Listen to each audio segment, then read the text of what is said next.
Carroll County is easy to find on any map of Tennessee. First, isolate West Tennessee, which, as we were taught by Homer Hansbrough in 5th grade, is separated from the rest of the state by the western leg of the Tennessee River.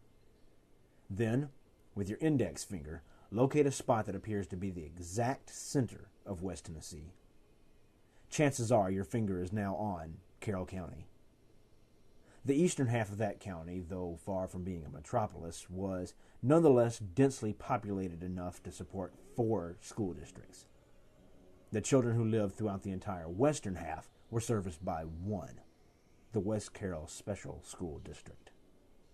My family happened to live just barely inside the district, and, as a result, our house was the morning bus's 3rd stop, and all of my closest friends lived a 15 to 30-minute drive away.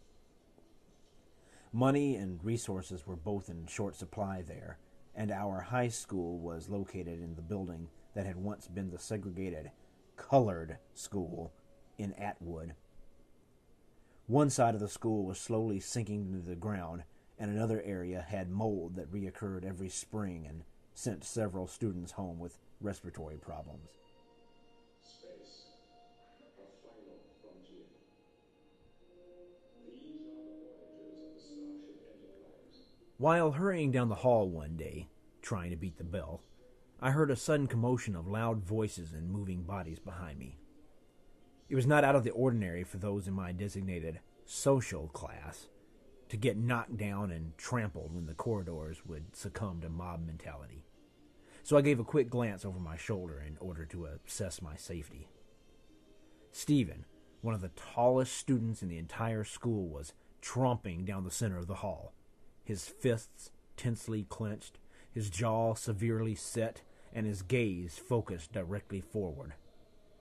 To his left was Beth, who stood barely above 4 feet and had an extremely unfortunate skin condition that left her with many open sores on her face.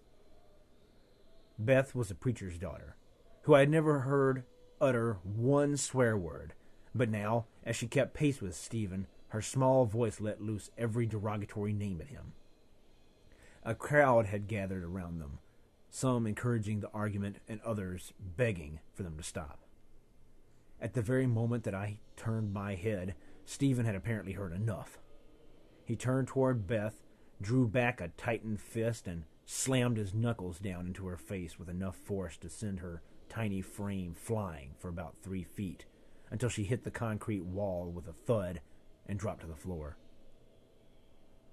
Beth attempted to lift herself up off the floor, but remained on her knees as she grabbed the side of her face that Stephen had punched, crying and wailing like a child half her age. Stephen turned away and continued to walk.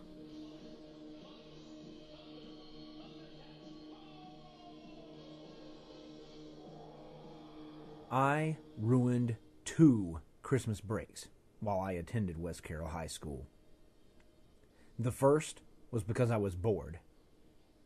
At West Carroll, I was able to exert a minimum amount of effort and still scrape by with a B. However, this approach was my demise in biology. There were 2 assignments that I had not bothered to do, and Miss Nelson pulled me aside just before the Christmas break to tell me that without those 2 assignments, I shouldn't expect anything above a D for that 6 weeks, and most likely the grade would be an F. My parents wouldn't receive the report card until January. Still, I knew my punishment would be even worse once they saw it and realized that I must have known that my grade was in jeopardy, and I hadn't told them. So I reluctantly confessed, and swiftly received a judicious grounding for the entire Christmas break. When the report card arrived in January, I had a C in biology.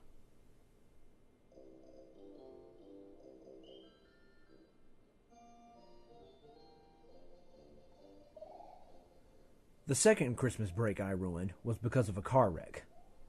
At the time, I was working at my first ever job as a busboy at the Ponderosa, a grimy steakhouse in Milan, Tennessee, 30 minutes from our home. In November of 1994, I made a fateful left turn at a light in front of a woman in an Oldsmobile 88. The compact 1989 Pontiac Sunbird LE that I was driving completely buckled as she slammed into my passenger side front fender and door. Once my parents recovered from their initial concern for the life of their son, which transpired quickly enough, my sentence was handed down. I was to quit my job, and I was to spend the entire Christmas break in the garage, helping my father repair the car's body. That was a particularly cold winter, and our only source of warmth was a small kerosene heater that we kept in a corner of the garage.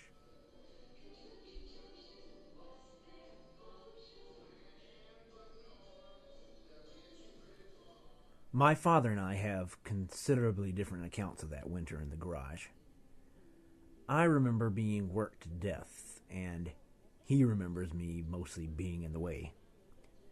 Each day, when he would come home from work, I would follow him into the building behind the house that stood on the very spot where the swing set had been when my sister and I were younger.